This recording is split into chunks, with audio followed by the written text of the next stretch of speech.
please like, comment, and subscribe. Hi IKYA, this is Elizabeth from Norway.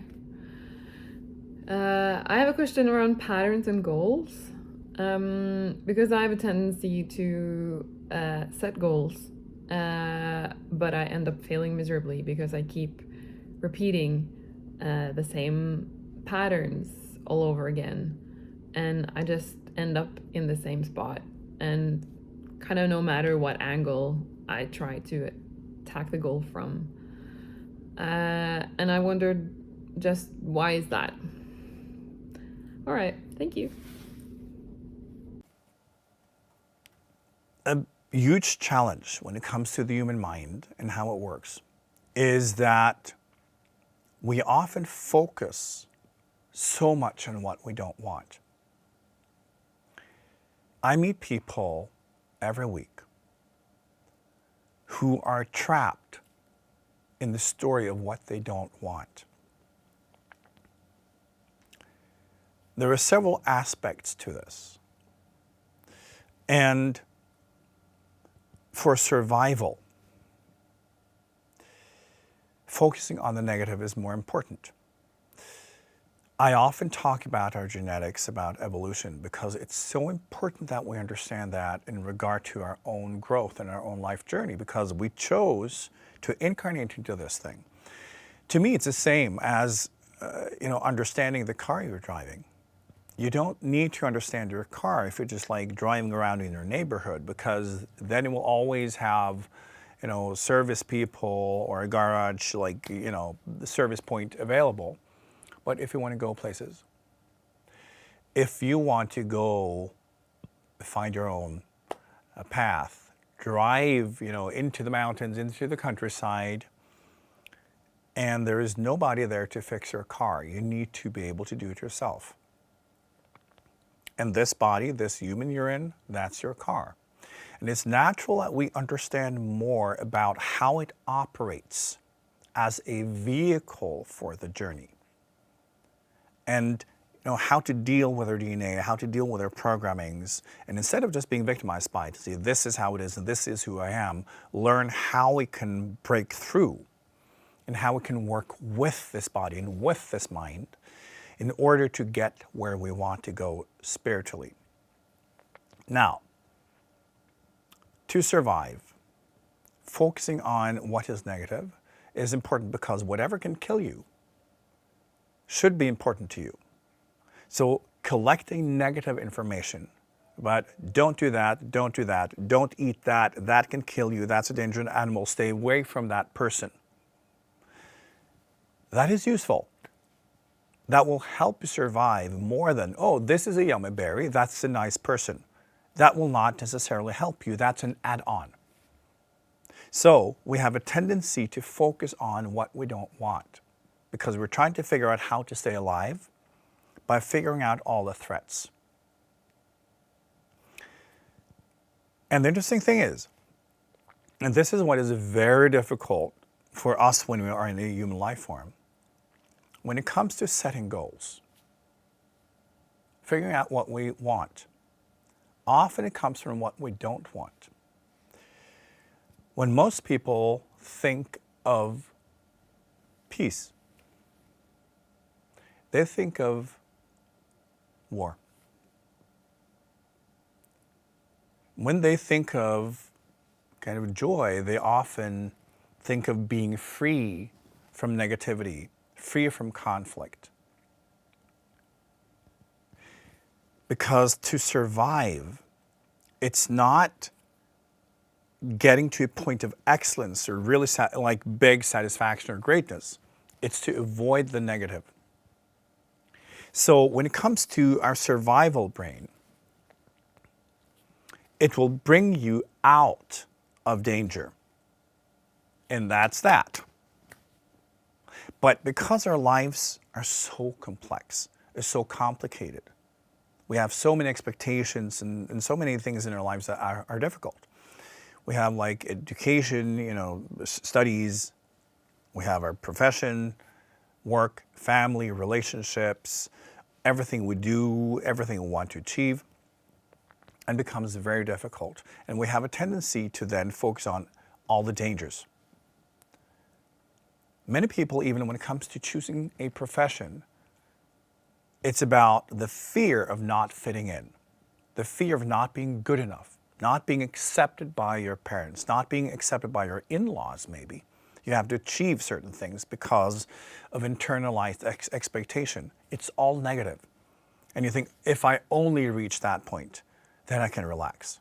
It's bringing yourself out of the negative, out of danger, out of dangerous waters so you can breathe. And it stops there. So most people are not able to reach goals because the goal set in the mind is only to bring you out of pain, bring you out of danger, and then it stops. I've met so many extremely successful people that feel empty and dark inside. It's because they start realizing that everything they did, the only intention was bringing themselves out of pain, out of that sense of not fitting in, not being good enough, being too poor, not being accepted, and that's all. So, as long as you're on the way, if you are then ambitious and you build your career and you do everything right, you have that imagination that, oh yes, I am doing this because it will bring me to a point where everyone will confirm me and everything is good. And as long as you're doing that, you will have positive thoughts and you will feel that this will give you drive and motivation. But once you get there, it doesn't happen. Because it was simply about bringing you out of a pain story. It was not about bringing you joy. So you don't get it. Because then you would have to make choices and strategies based on creating joy. And that's not what you've been doing. And this is why we often end up in that same spot of feeling that we're not satisfied, that we're not quite getting it, not getting what we want. Number one, when you think of what you want, you think of what you don't want and the relief, because it's supposed to fix something. You can't have the medication without the illness. So when you think of the medication, you're thinking of the illness. That's really how it works. So we end up with having negative goals, not positive, happy ones. This is in our DNA. So it's not easy to change, but we can train. And the way we do that is to recognize, number one, do you want to be happy? Most people will answer yes, but they have no idea what it means. Because in the human brain, we associate happiness with pain relief. You've been able to fill all the expectations. You've paid the bills. People tell you that you're doing okay. Your kids are off to college. You can sit down and just breathe. And you think that's happiness. But it's emptiness. Happiness is something else. So, do you want to be happy? And do you even know what that means? And that's where you need to start. You need to start by understanding what does it take for you to actually be happy. And it's not satisfying the expectations, because that's a pain story. You have to let go of that. So often the exercise I give is, okay, imagine that you've done everything right. Everything is in balance. No conflicts. You've achieved everything. Kids off to college. No mortgage. You have achieved everything you could possibly dream of in your profession. It's all done. Nothing to do. Then what? Because you need to get to that point where if only I get there first, then I can. Imagine you're already at that point. Most people go completely blank. Because what are they to do then? Make yourself happy. For most people, it's not been part of their agenda. It's not been part of their life strategies. They think they have to do all of these other things first, which is bringing themselves out of unhappiness to point zero. And then they can start on the happy trail. The thing is, that unhappiness comes from believing in the expectations. Believing that there is a judgment passed on to you from the very start that you have to kind of disprove. It's just, the old religious story that you are a sinner, you belong to hell, but you can repent. You can do the right things and yet then you will be saved. It's the exact same story, the exact same movement. And we have to realize, it's not true. You can build your life strategies on your happiness. Other people's expectations are not real. They're not important, and you don't have to internalize them. Your job is to bring yourself in balance, bring yourself into harmony, and you need to give that priority. And then you need to learn how to do it. So first, imagine that everything is done. You have done everything. Nobody has any complaints, nothing on you whatsoever. So then you can start your happy trail. What would that be? And start building goals on what you actually want. So it doesn't come with the negative thought and the negative narrative you're trying to work your way out of, because that's when you will be looping. You will be going back to that unhappiness no matter what you do. And the alternative is emptiness. Building happiness means you have to focus on it. You have to want it. You have to build the strategies. So just reflect around that and try to recognize what, in fact, does make you happy. And make it about you, not saying, seeing my kids happy, saying, no, it's not about that. It's about you, inside of you. Because that's truly your spiritual path. When we are happy, it's a sign that we are on the right path to healing, to growth, and to love. And this is why it's spiritually important. I often say that karma has two elements. One is the resistance part. And that is whenever we are shown something in life that we don't understand yet.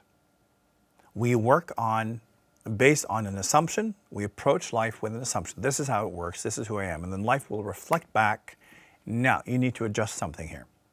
And then we will be defensive because, no, this is my truth. This is how I want things to work. And why shouldn't it work this way? And life is showing you, well, laws of nature, and you have to adjust. That is, the type of karmic approach that we're all used to. It's the resistance and trying to balance out our resistance. But that's just the first part of it. The other side of it is looking at karma as everything you haven't learned yet. Because life is simply trying to teach you how to be happy, how to move into a state of harmony, how to be in balance with life, being you.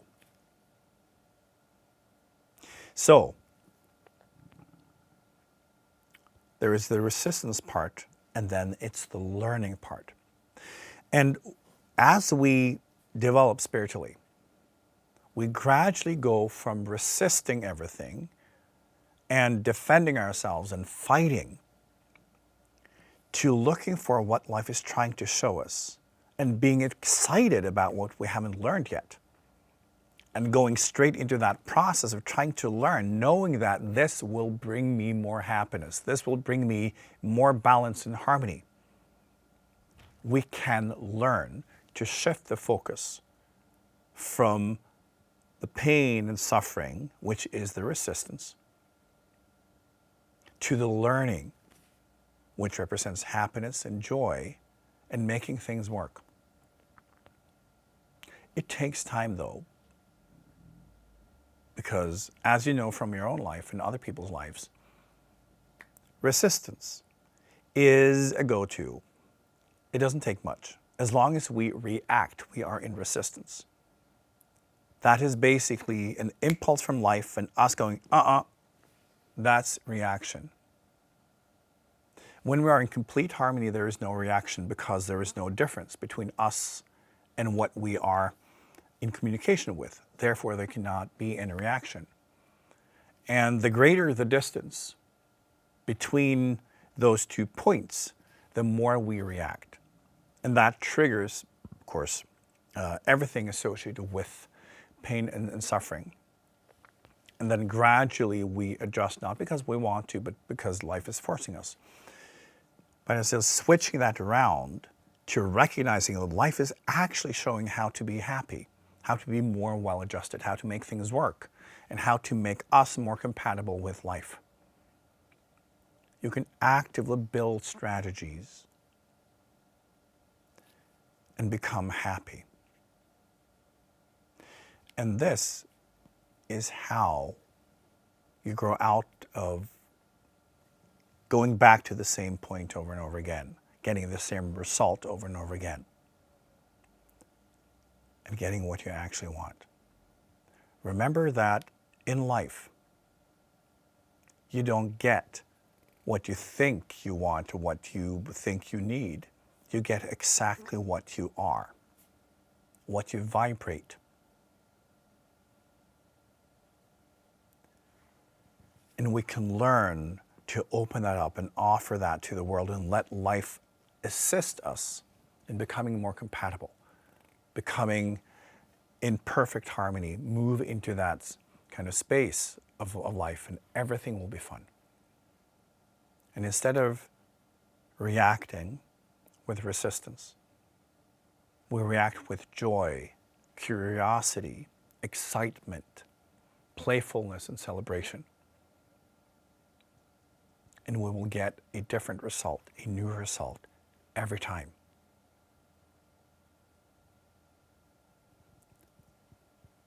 Happiness is a skill, is craftsmanship. It doesn't just happen to you as a result of you being relieved of your pain or having done everything you expected to. It's moving into a higher level where you feel connected and alive, where everything that you are is compatible with life and you are in co-creation. You're taking part, and where you can feel there is no difference between what you are and what life is.